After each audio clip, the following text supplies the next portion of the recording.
for the Independent, Michael Brown. Morning, Anne. Morning, Hello. Steve. Hello. Here we go My again. goodness, Yes. exactly, yes. And isn't it remarkable what's happened in the last 48 hours?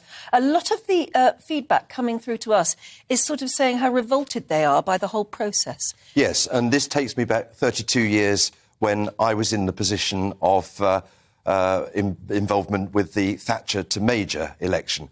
I was a die-hard Margaret Thatcher supporter. I took the view that Margaret Thatcher had, like Boris, delivered a fantastic election victory in 1987, and then 3 years later, there we were chucking, well, not me, but there we were chucking her out in very similar circumstances to the way Boris has been chucked out. And the voters of my constituency and all over the country were in love with Margaret Thatcher, as there are many Conservative supporters who voted for Boris. So I can understand the sense of outrage. And I've maintained to both of you on previous programmes, and that it's very, very hard when a Prime Minister has to go, not because of the decision of the voters, but because of an internal coup inside the Conservative Party. But we are where we are. We have been here, in my case, 32 years ago, and it's almost a repeat. Are they, as someone emailed in, said, rats leaving a sinking ship, that they've scuppered themselves? No, I think that's a bit harsh. At the end of the day, if you, as Prime Minister, cannot command the support of your Cabinet and cannot command the support of your backbench colleagues, you cannot continue, notwithstanding what you did in the previous general election. And that is why Margaret Thatcher took the decision, I wouldn't say voluntarily, but she saw the writing on the wall and she did not seek. She made the decision to interview each one of her cabinet ministers, and they virtually unanimously said, Prime Minister, the game is up. And it looks more or less as though a similar kind of thing has happened this time round. The difference is, of course, Margaret Thatcher actually won the leadership ballot against Michael Heseltine, but in those days you had to have a threshold margin, which she failed to do. So the similarities are eerily familiar with somebody as old as me.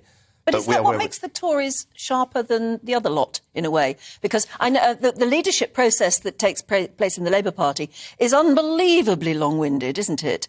And you often end up with the candidate who actually was the least popular. Yes, the main difference between the Conservative Party and the Labour Party is that it is much more difficult to get rid of a Labour leader in which is why we office. don't see it so often. We don't see it so often. The Conservative Party... So is that a good thing? I don't know.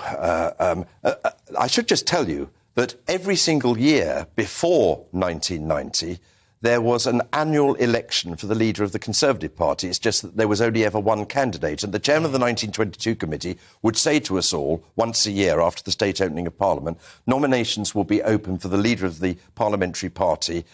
They will open this week and they'll close next week. And then the following week at the 1922 committee, throughout the 1990s, the 1980s, he would say, now there's just one nomination for leader of the parliamentary party for this year. It's Margaret Thatcher. Yes, I see. And that's how it worked. But it's all changed since. You were on the 22 committee there. I wasn't on it, but I was a member of it. Every backbench member of Parliament is a member of the 1922 committee, but not on the executive. But all eyes are on them now. They are in charge now of what happens next. And what will happen, basically, the House of Commons rises for the summer recess 2 weeks today. By 2 weeks today, we will have the last two.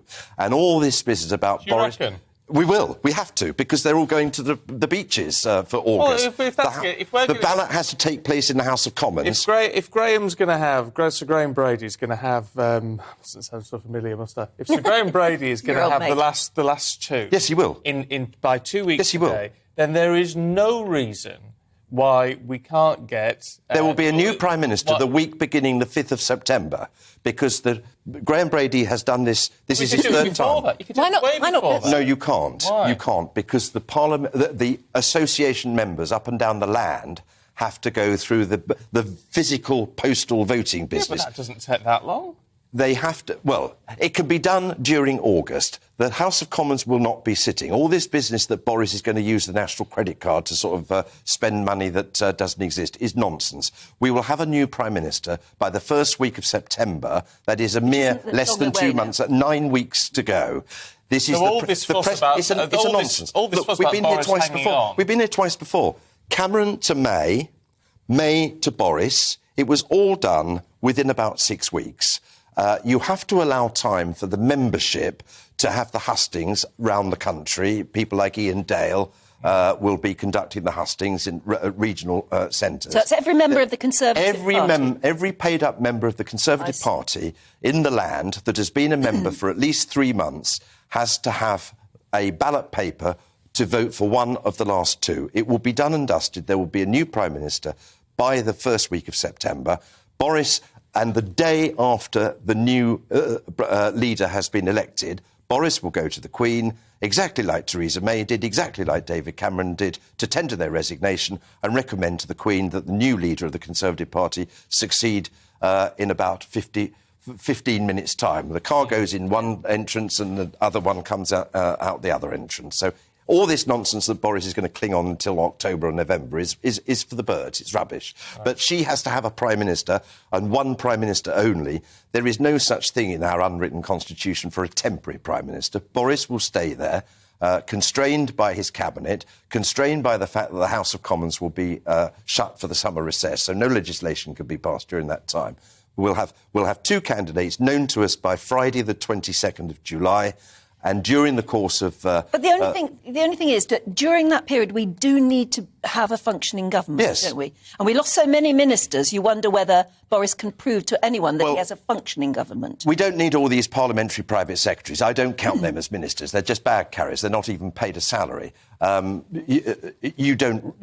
House of Commons isn't sitting in August, so you're not going to have bill committees requiring ministers of state to take bills through. So there's not a problem. But you need your major ministers of state. And he's got a full cabinet. Yeah. There is a full cabinet there. There is not going to be there probably won't be cabinet meetings very much during August because if there were an emergency, there are people who can take. Of course, yes. There is a precedent. When David Cameron resigned, that was going to be a long period, if you remember, but it was truncated because Andrea Leadsom withdrew from the final two, and Theresa May was left standing, so there was no membership ballot on that occasion. There was last time round. But we'll have a new Prime Minister by the week beginning the 5th of September. I'm convinced that Graham Brady is so experienced, he's doing it for the third time. He knows that there is pressure to get it done and dusted quickly. And Boris will stay there. He's not going to be allowed to spend money that the country hasn't got. Not going to be able to press the red button against Putin. It's not the experience of Graham, is it? It's the experience of the people in his office who have to run it, I think. Well, Graham Brady is a very steady pair of hands. He'll sort it. It will be sorted very, very speedily.